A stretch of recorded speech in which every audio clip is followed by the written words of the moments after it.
Hi everyone, my name is Hayden. I'm giving a lecture on DevTools, in particular CSS Chrome DevTools. This lecture was prepared by Mark Gurevich at Canva, and I'll be presenting it today. So hopefully if you're at this point, you have a good grasp on HTML and CSS and you would feel comfortable writing some. But like any good languages that we learn, what's as important as understanding the language and how to build something with it is understanding how to debug and analyze it. And thankfully, because web browsers themselves are these big interpreters of HTML and CSS and JavaScript, they have built tools into them to make life easier for web developers so that we can analyze our own pages. This here is some code that's taken from a Flexbox video that was made. It's quite a mishmash of code, just a lot of random properties, some inline styles, some document styles, and figured it's a good place to start. And the thing is, if we want to ever analyze this page or understand it, we need to do more than just look at the source code. We don't just want to stare at this file to make sense of it. So this is the page. And on most browsers, it depends what browser you're on and what operating system you're on, but in general, there'll be an easy enough way to get to the developer tools. In Chrome on Windows here, it's using the inspect button. You right click anywhere on the page and you click inspect. In other browsers it's different. I think usually on Macs you have to click a few extra buttons like always, and you know, have a poke around. You'll find it pretty quickly. And all of what we're going to be talking about today is this Elements tab. The dev tools or inspect element or anything like this, these are big parts of web development, and there are a lot of tabs here that are relevant. Lighthouse has a lot to do with performance and accessibility. Security, it's a lot to do with HTTPS. Memory is around, you know, like trying to analyze and profile how much your web page is actually using of Chrome's engine. Performance helps you understand how your page is performing naturally. That wasn't very descriptive. Network helps you understand all the requests that are made to your page. In this case, it's a very simple page, so only one. And yeah, a few other things. Application helps us look at cookies and other things as well. Console's where we actually, this is our terminal for the web, and that's covered in other lectures. But the main one we're interested in today is the Elements tab. And the Elements tab is essentially an analyzer for source code. So once you've opened DevTools, you can poke around inside the Elements tab and actually start inspecting the page. If you put your mouse over particular HTML tags, you'll see that it actually highlights them on the screen for you, which is very, very helpful when trying to make sense of what's going on, right? And what's cool is that you actually get to see the CSS properties on the right-hand side. So the left-hand side is your source code. The right-hand side is a breakdown of the CSS properties. There's a lot to it, but even if we just look at this pie example here, you can see that it has a flex property of 1, it has a background of green, it has a margin of 1 pixel, and this is the box model for it. We have our element width and height. We have no padding, we have no border, and we have a 1 pixel margin. It's display block. The reason it's display block is because it is a div, and that's just what divs are by default. There's a lot you can poke around with here. One of the cool things about the dev tools is that it's not just something for you to analyze statically, you're actually able to edit it. It's what we call editing the DOM. There's another lecture on the DOM later in terms of understanding what it is, but if you think about DOM right now as the web page, it's kind of easier, all the elements. So for instance, if I want to change the text here from A to something else, I can just double click here and I can change it to hello world, and I can click here and change this to no. I can actually go and edit the elements. I could also come here and I could right click on this and I could do delete element, and that will actually delete it from the page. I can press Ctrl Z and undo it. It's a very, very powerful editor. And I can learn things like this.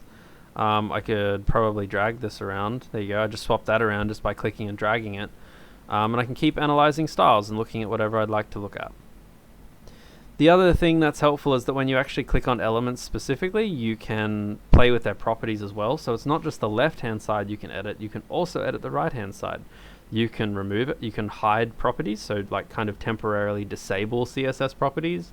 You can add them back in. You could change the flex here from 4 to 7 or 8 or 9 or 10, whatever you want. And you could even change the flex direction. You could change this from row to column. It's really up to you. There's quite a lot that you can tweak. You can also hide properties. So for instance, if I already hid properties, increase the margin from 1 pixel to 10 pixels. You then go in here. One of the reasons this is really helpful is because while it's all well and good to kind of just edit your HTML and CSS and then refresh the page, you can often get much better, like a better debugging experience just by modifying it in the browser, because it happens instantly. And you have good vision over it. For instance, if you change the margin here, you can see it. If I want to add some padding, I get all of the recommendations. When I type in a new property, if I type in border, I get all of the CSS properties. Blue, there's a lot here. You can also edit the inline style, because you can see that if you take a closer look, you'll see that the CSS properties aren't just one big flat list. They are the inline styles, and then they are the series of classes. So you can see that the browser knows it's pulling these styles from the Py class, as well as the inline style that we provided. So you could add more inline styles if you'd like, and other things as well. For instance, you could add a background here that is yellow. And you could also do what we've learned in other lectures, and you could change it not just from green, but green important, which again we don't like to do, but remember that overrides things. So lots of powerful editing here. That's the kind of editing you can do in the DOM. We've kind of covered a lot of those. You can also force state. This is probably more helpful if you have state properties on there. So if we go back to our page, if we'd like to make this this blue box here, one of these blue boxes, a different color when it's hovered. So for instance, let's make element, when element hovers, let's give it a yellow background. Oops. What just happened here? I refreshed the page. This is really important. Because I made edits to my document and then I refreshed the page, the browser reloaded the entire page and reset the DOM, or the HTML page, to what it should be by default. That's one important thing, and something to keep in mind when you are editing it, is if you just refresh the page, you will lose your you will essentially lose your work. You can see here that nothing's actually hovering. Why is that? Let's go and have a look at the element tag. There doesn't seem to be any element hover property here. That's quite strange. Let's try it out with, let's maybe make this text hello world. While we're here, let's give this a span. We can give this a hello class name. The hello class name we'll give here, .hello. We'll give it a font size of 20 pt, a font family of Arial. Let's see how this looks.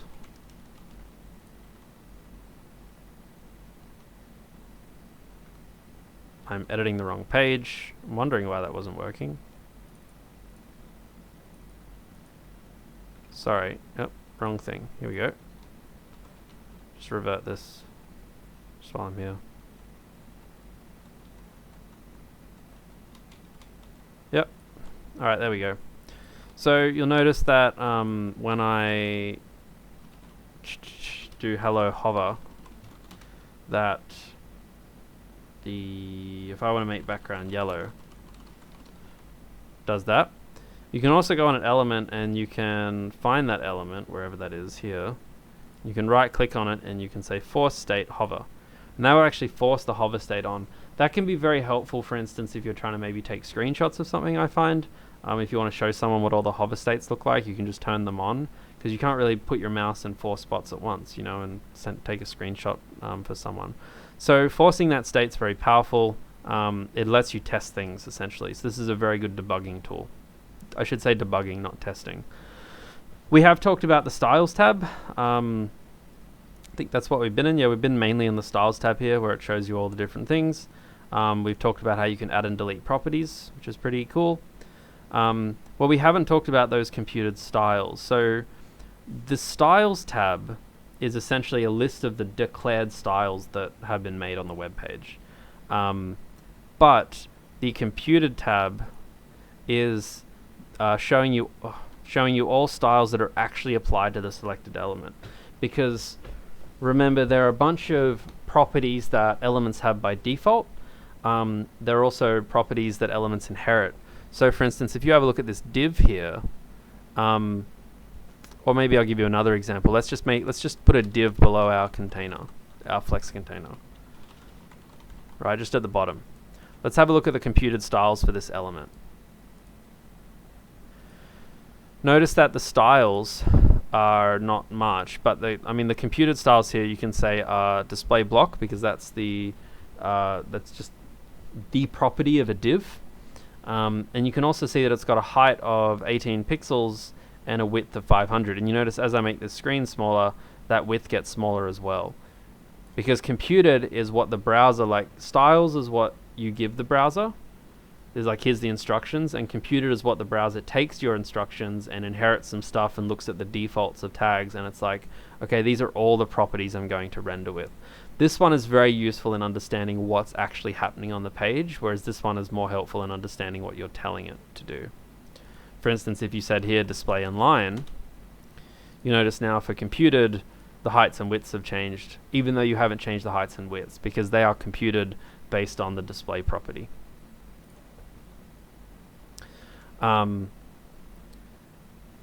We talked about name and value hints. In terms of DevTools, we'll show you that. It's one of the easiest things about adding CSS properties into DevTools, is that it's all written there for you. And in terms of element state, we did talk about that as well. I'm not sure exactly where that is though. Oh yes, there it is up there. So yeah, the other way, you don't have to right click on an element and force it. You can also just click it up here as well.